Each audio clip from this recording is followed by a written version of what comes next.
Hey game devs, let's get back to this. We have one more piece we got to add back in here, and that is the base supports, the ones that go down here, and we're going to try and add this into, but we're going to make this airtight part.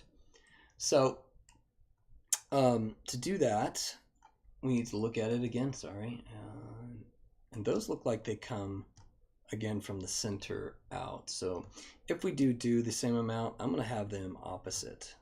Okay, so let's go to the front, Z. Okay, so turn off our lock here, and we'll go back to create, line, and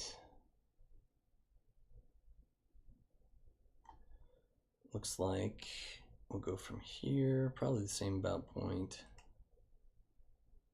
And since I haven't changed it since we last worked on it, it's kept a lot of the stuff we did. So if I look at it, it's kind of like, okay, so actually I don't think it can't. I'm going to go from the outer.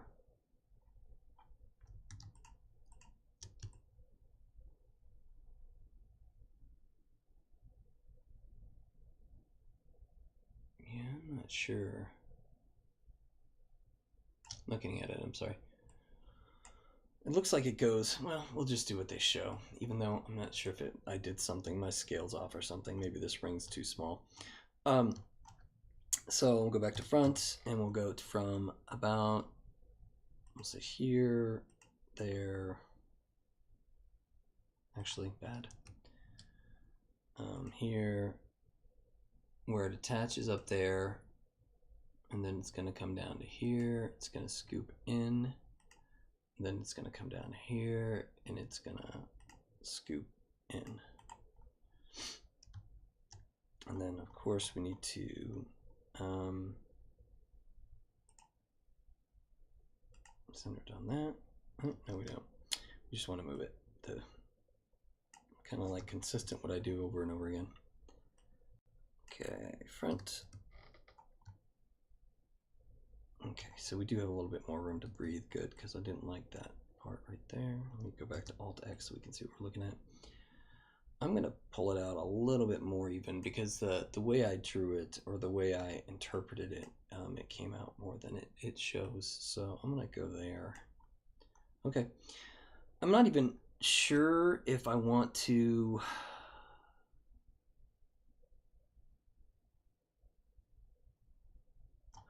I'm going to put this guy on this side. Okay. Grab these, turn them to Béziers, except for this one. It's going to be a corner. This one,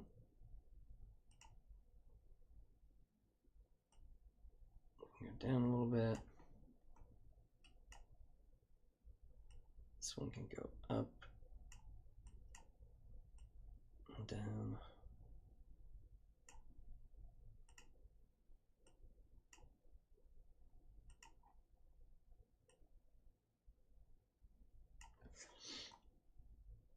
This one to have a little bit more of a scoop to it.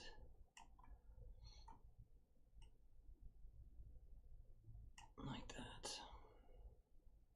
You know what, I'm going to do this one and make it a Bezier corner. That way I can almost do a straight line to this point.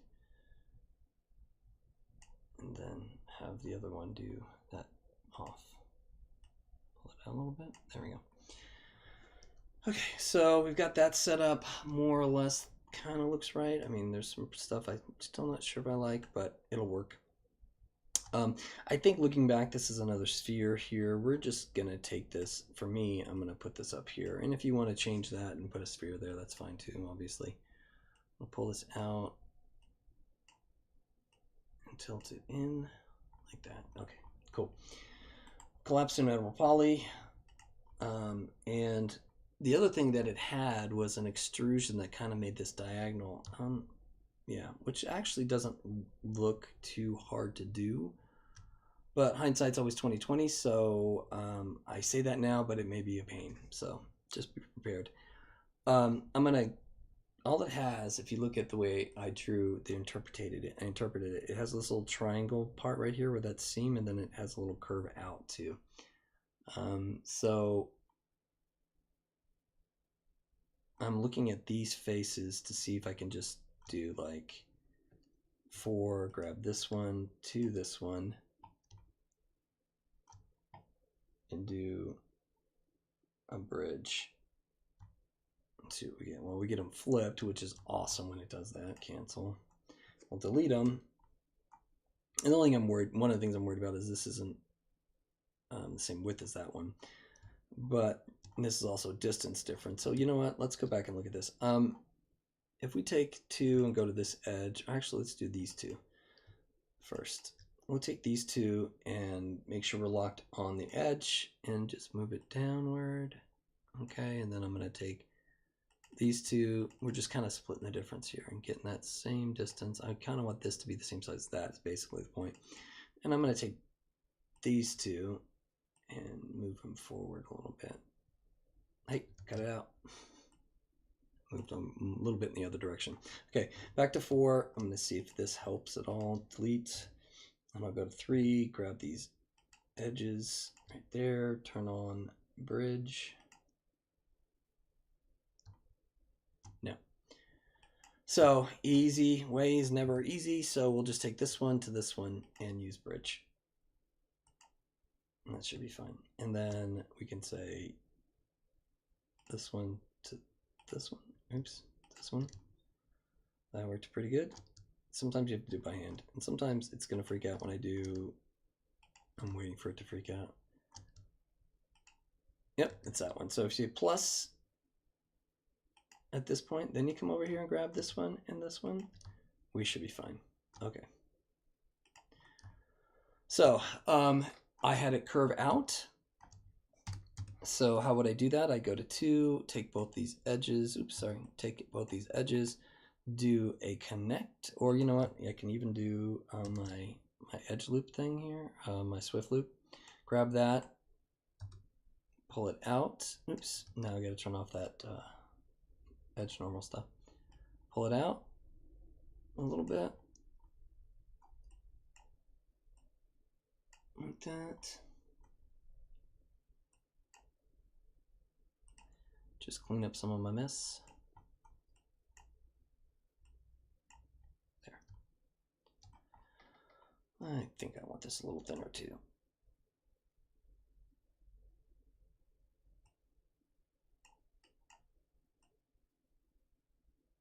Okay, I'm gonna grab both these guys and go down a little bit. All right, so now I'm gonna take that edge and do a chamfer, add a couple of edges and spread it out a little bit to get a nice curve. That. And then if I want to do that extra little bit that I had on my version, I can just take, go back to loop and do that one there and that one there. Go to 4, grab this one and this one. I may have to do them separately. We'll see. Bevel, too much of a bevel, 0. And then this is too big.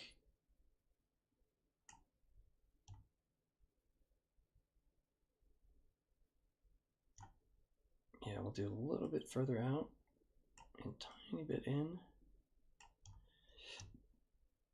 Let's say okay. And then we'll take 2. I'm sorry.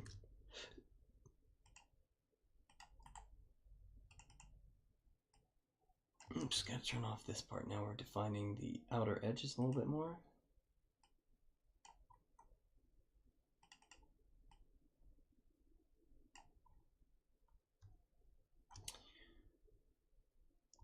And we could keep playing with it. You could extrude another one out, or you could, you know, pull this one in. And that should be fine. Cut in as much detail as you want, or try and make it cool looking. I mean, don't stop. Just because I stopped doesn't mean you have to. I'm just trying to get you guys through the basic stuff because I've got other videos to make. Scale, pull this in a little bit, pull this down. Don't forget, you guys need to unwrap stuff too, please. And then we have that, tomorrow we have the meetup about ZBrush stuff. Okay. Back to what we did before. Figure out if you want it to be 6 or whatever. E, and then I'm going to do my pivot point, effect pivot point to this guy, and then turn off effect pivot point, go to my array, should be 60 and 6, check a preview. Here we go. It looks a little bit shorter in the image I have, so if you just turn it out to be a little bit shorter, that's totally fine too. Or longer, you know, the top needs to be longer and the bottom needs to be shorter, but okay. So we have all those pieces. Now the question is, do you want them to be centered here or centered there? I'm gonna change this up a little bit and take these guys. Actually, I can just do it this way. Rotate it so it's, whoa.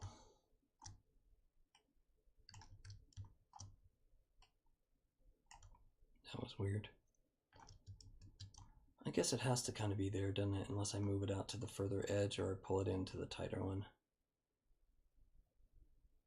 Yeah, that's fine. I changed my mind and you can too. So we'll do this, say, okay, and then we have them. Okay, so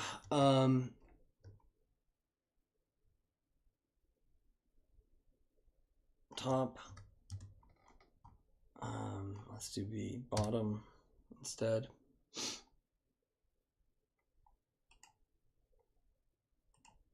So symmetry turned off. All we care about is these two. We delete these guys. I do that other way just to make sure everything's perfect or works right.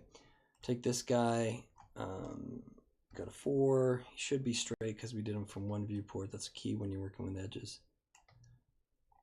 And I think it doesn't have a subdivision right there. So we're not going to actually do that one. We're going to leave it there. We're going to attach it. This one and this one, because then when it does the mirror, it'll get rid of its edge. And there you go. So we now have our candelabra. Closer to that, I still think there's some things that need to be fixed. But, the chain at the top should just be 2 planes. One plane going one way, one plane going the other way. We'll talk about how that'll work when we do texturing. Anyway, that's all we have, and that's the candelabra, and I'll work on the next one next.